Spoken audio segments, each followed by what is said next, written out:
Hello students, today we are going to learn a story. A story name is The Mouse Merchant. Page number 37 to 39. Once a rich merchant was scolding his lazy son. I gave you so much money to start a business and yet you have not earned anything. You are good for nothing. Look at this dead mouse. A capable man can start a business even with something as useless as this. Somdatta, who was a poor orphan boy, heard his words. He went in and requested the merchant, please lend me this mouse as a capital and I will try my luck. The merchant burst out laughing, but still he gave the mouse to Somdatta and took the receipt that Somdatta wrote out to him.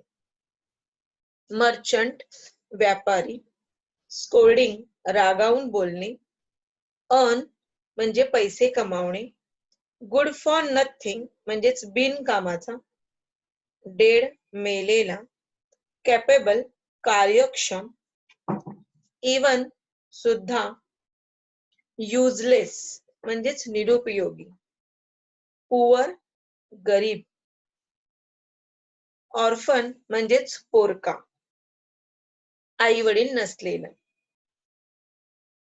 Request विनंती करणे land म्हणजे उसने देणे capital म्हणजेच भांडवल किंवा पैसा try लक म्हणजेच नशिबाची परीक्षा पाहणे बस्ट आउट लाफिंग म्हणजेच हसू फुटणं रिसिप्ट पावती रोट लिहिले एकदा एक श्रीमंत व्यापारी त्याच्या आळशी मुलाची खरडपट्टी काढत होता मी तुला तुझा व्यवसाय सुरू करण्याकरिता एवढे पैसे दिले आणि तरीही तू काहीच कमवले नाहीस तू अगदी कुचकामी आहेस निरुपयोगी आहेस या मेलेल्या उंदराकडे पहा एखादा कार्यक्षम माणूस अशा एखाद्या निरुपयोगी वस्तूंपासून सुद्धा व्यवसाय सुरू करू शकतो सोमदत्त या गरीब अनाथ मुलाने हे त्यांचे शब्द ऐकले तो आत गेला आणि त्याने त्या व्यापाऱ्याला विनंती केली कृपया मला हा उंदीर भांडवल म्हणून उसना द्या आणि मी माझे नशीब आजमावतो तो व्यापारी मोठ्याने हसला परंतु तरीही त्याने तो उंदीर सोमदत्तला दिला आणि सोमदत्तने त्याला लिहून दिलेली एक पावती घेतली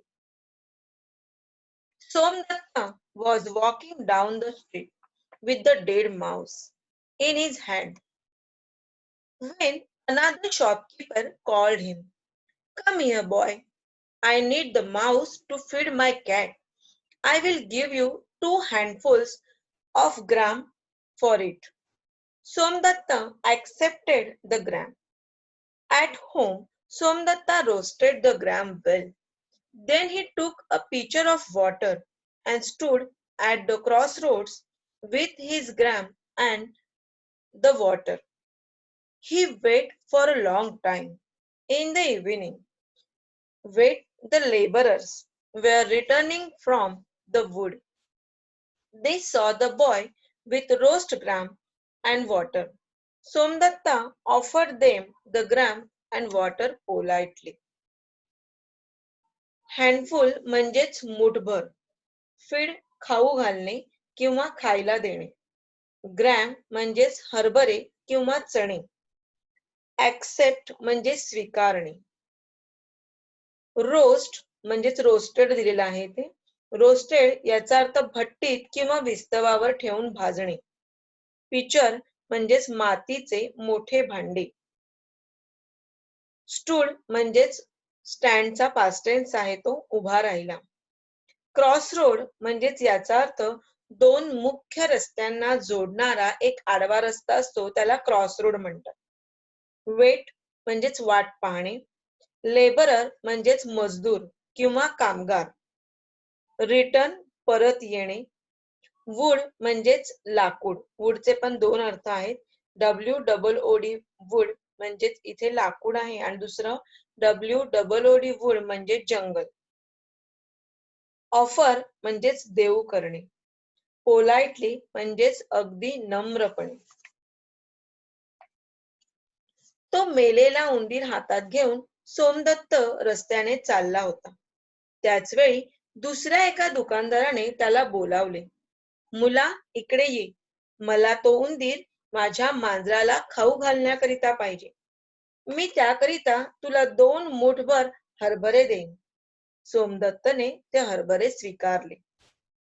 सोमदत्तने घरी ते हरभरे चांगले भाजले. नंतर त्याने पाण्याची एक सुरई घेतली आणि त्याच्या हरभऱ्यांसह आणि पाण्यासह रस्त्याच्या क्रॉस रोडवर म्हणजेच आडव्या रस्त्यावर जाऊन उभा राहिला. त्याने खूप वेळ प्रतीक्षा केली, वाट पाहिली.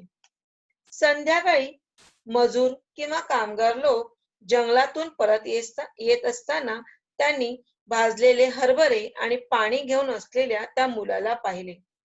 सोमदत्तने त्यांना नम्रपणे ते हरभरे व पाणी दिले. But we have no money. 2 sticks of wood is all we can give. That's a good payment for the simple fare, exclaimed Somdatta. By accepting 2 sticks from each laborer, Somdatta collected a small bundle of sticks. He took the bundle to the market, sold it, and bought some more gram with it. Somdatta did this every day. He became well known among the laborers as the nice boy who offered tasty gram and refreshing water just for a couple of sticks.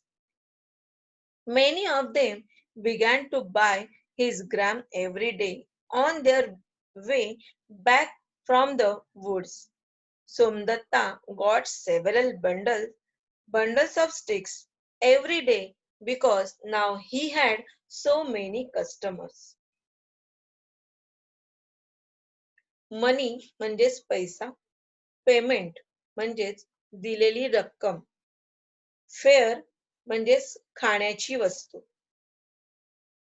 Exclaimed म्हणजेच उद्गारला, collected म्हणजेच गोळा केले, जमा केले, bundle of sticks म्हणजेच लाकडाची मोळी, sold विकले, सेलचा पास्ट टेन्स आहे हा, सोल्ड, वेल नोन म्हणजेच चांगलाच ओळखीचा किंवा त्याला सुप्रसिद्ध असं म्हणू शकतो आपण.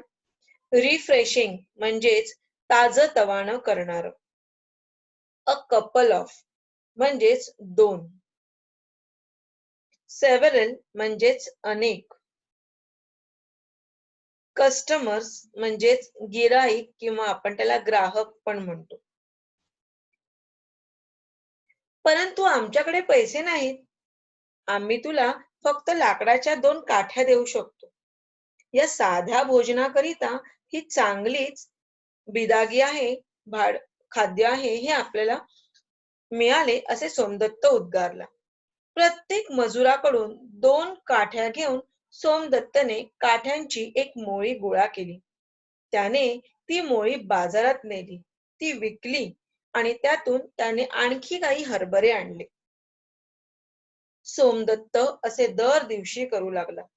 तो मजुरांमध्ये केवळ 2 काठ्यांकरिता चवदार हरभरे व ताजे तवाने पाणी देणारा एक सुप्रसिद्ध मुलगा म्हणून प्रसिद्ध झाला.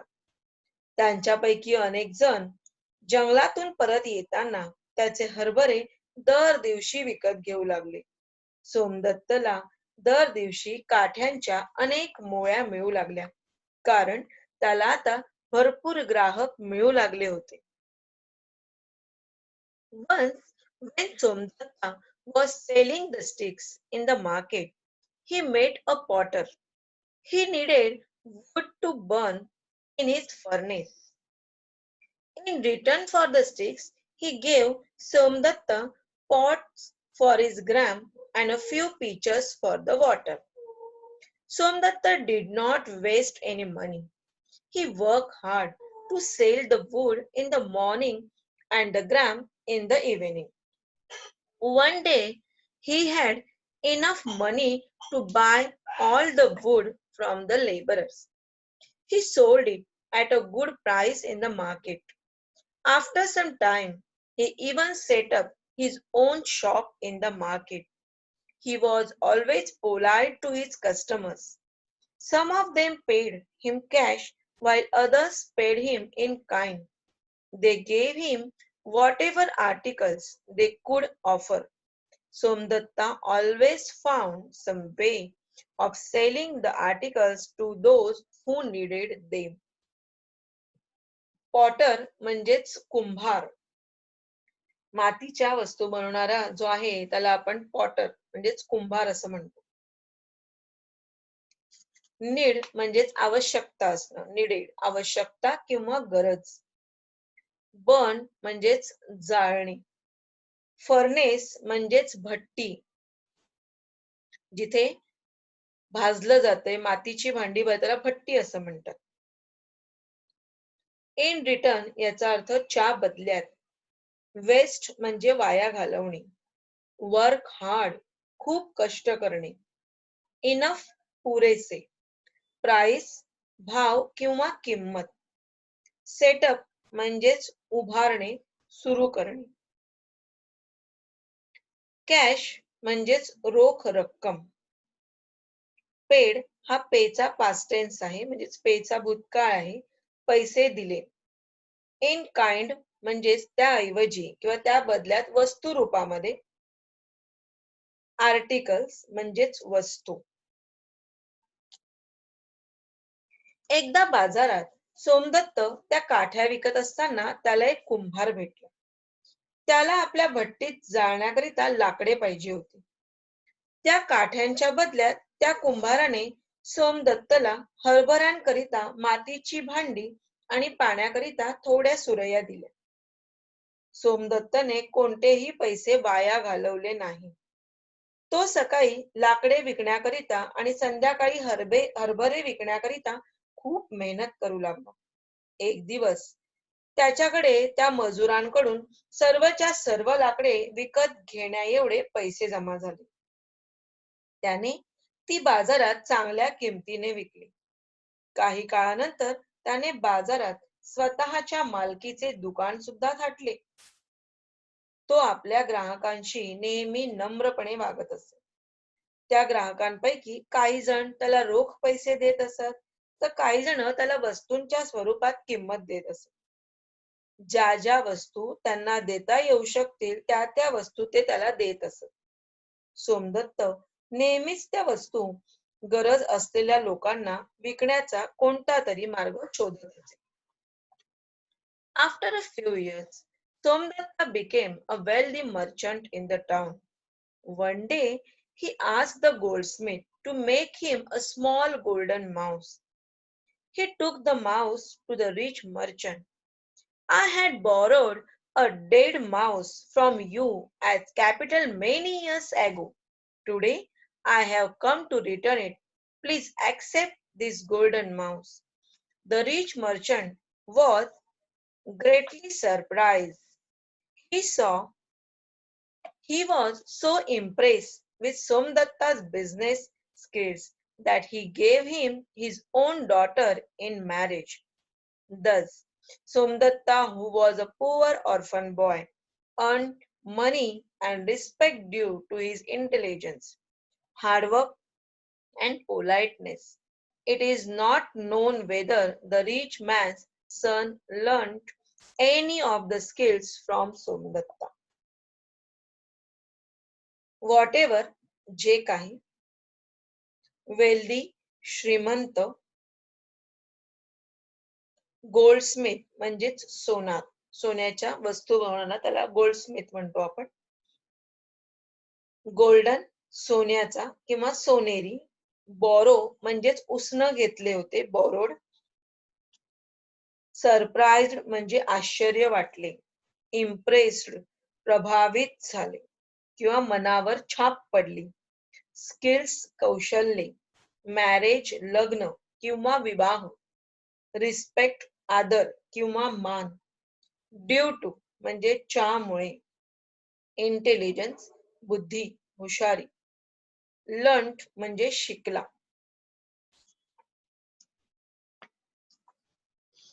काही वर्षानंतर सोमदत्त त्या शहरातील एक श्रीमंत व्यापारी बनला.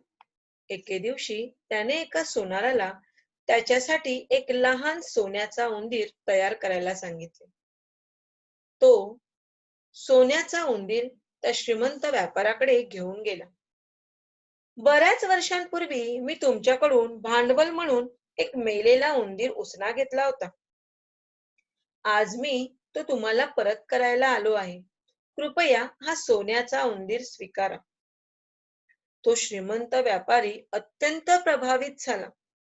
सोमदत्तच्या व्यापारी कौशल्याने तो इतका प्रभावित झाला की त्याने त्याच्या स्वतःच्या मुलीशी लग्न लावून दिले.